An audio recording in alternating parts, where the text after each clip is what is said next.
જીવન જીવવા માટે વાણીની જરૂર નથી, જીવન જીવવા માટે હાથની જરૂર નથી, જીવન જીવવા માટે સાંભળવાની પણ જરૂર નથી. જીવન જીવવા માટે મનની જરૂર છે, વિચારોની જરૂર છે, સારા વિચારોની જરૂર છે. એ બે જણ શું વાત કરે એ એના ચહેરાના હાવભાવથી, આકૃતિ ગુણાન કથાઈ હતી કે એના ચહેરાના હાવભાવથી આપણને એટલું તો ખબર પડી જ જાય. અહીંયા ચીની લોકો પણ આવી જાય અને જો એ બે બહુ મોટેથી વાતો કરતા હોય તો એટલી તો સામેવાળાને ખબર પડી જ જાય કે કાંઈ પણ ઝઘડાની વાત છે એના એક્સપ્રેશનથી. એવું કોઈ દિવસ આપણને એક્સપ્રેશન જે આપ્યા છે ભગવાને એ દરેકને, હરેક માનવને એક જ આપ્યા છે. કોઈ એવું ના કહી શકે કે હિન્દીમાં હસી બતાવો નહીં, એમ કહી શકે હિન્દીમાં બોલો, સંસ્કૃતમાં બોલો, ગુજરાતીમાં બોલો, આવું કહી શકે. પણ હિન્દીમાં હસો, ગુજરાતીમાં હસો, અંગ્રેજીમાં હસો, આવું કહેવાય? હસવાનું બધાનું સરખું જ હોય, રડવાનું એ બધાનું સરખું જ હોય, ગુસ્સો કરવાનો પણ બધાનો સરખો જ હોય, પ્રેમ કરવામાં જે અંદરથી પ્રેમ ફૂટે તે બધાનું હરખું જ. આમાં કોઈ એમાં લેંગ્વેજ ના હોય. તો મૂંગા માણસ પણ જીવી શકે છે તો આપણે પણ જીવી શકીએ છીએ. બેરા માણસ જીવી શકતા હોય તો આપણે પણ એ જીવી શકીએ છીએ. ફક્ત જરૂર છે વિચારોમાં પરિવર્તન. ना गले के लिए हार चाहिए, ना घूमने के लिए कार चाहिए, ना कोई मान सम्मान के लिए उपहार चाहिए, सम्मान चाहिए, मान चाहिए. सफल जीवन जीने के लिए एक पवित्र विचार चाहिए. पवित्र विचार होगा तो जीवन सफल होगा.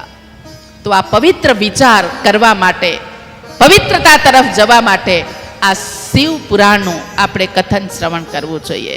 આટલું બધું પાપ કર્યા પછી જેણે એક દિવસ જો કથા શ્રવણ કરી લીધું અને એના બધા પાપોનો નાશ થાય, અને આપણે તો 7 દિવસ કથાનું શ્રવણ કરવાના છીએ.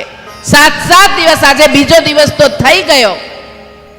તો એમાં કયું છે, કાશી વિશ્વનાથમાં શિવજીએ પોતે વક્તા તરીકે કહ્યું છે કે આ કાશી એ મારા ત્રિશૂળ પર ઉભેલી છે અને મારા જટામાંથી જે ગંગાધાર, જે ગંગા નદી વહે છે એ ફક્ત આ ગંગા નદી માટે, નદીના પાણી માટે નથી કહ્યું, જ્ઞાન ગંગા માટે પણ કહ્યું છે કે આ જ્ઞાન ગંગામાં જે નાઈ લેશો એ પાણીમાં નાવાથી તો સારું છે જ, હું ખોટું છે એમ નથી કહેતી, પણ એની પાછળ એમ કહ્યું છે જ્ઞાન ગંગામાં ડૂબકી લગાવવાની. ભગવત ગીતા કિંચિત દીતા, ગંગા જલલવ કણિકા પીતા, સકૃત પિયસ્ય મુરારી સમર્ચા, યસ્ય તમ કિમ કુરુતે ચર્ચા. કે જેણે એકવાર જ્ઞાન ગંગામાં ડૂબકી લગાવી છે, જેણે એકવાર શિવનું પૂજન કર્યું છે, કૃષ્ણનું પૂજન કર્યું છે, એની યમરાજા પણ ચર્ચા કરી શકતા નથી. આટલી જોરદાર વાત કહી છે.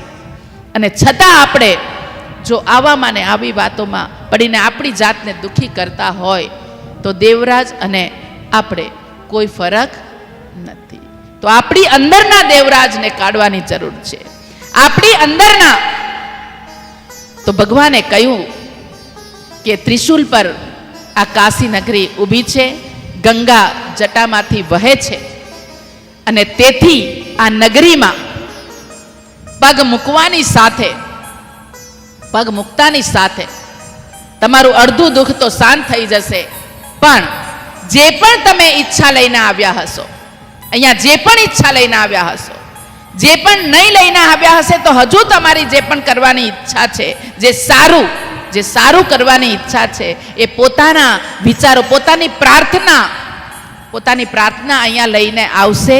એનું જીવન મારી જિમ્મેવારી છે કે સત્યમ શિવમ અને સુંદરમ બનાવીશ. એ જીવન માટે કહ્યું છે કે એનું જીવન સત્યમ શિવમ સુંદરમ બનશે. પણ બસ રોજ આ પ્રાર્થના કરવાની છે કથામાં બેસવા પહેલા કે હું આ કથા શ્રવણ એટલા માટે કરું છું કે મારા જીવનમાં અત્યાર સુધી મેં જે પણ કર્યું, પણ હવેથી મારે આટલું જોઈએ છે અને એ સન્માર્ગે ચાલવાનું.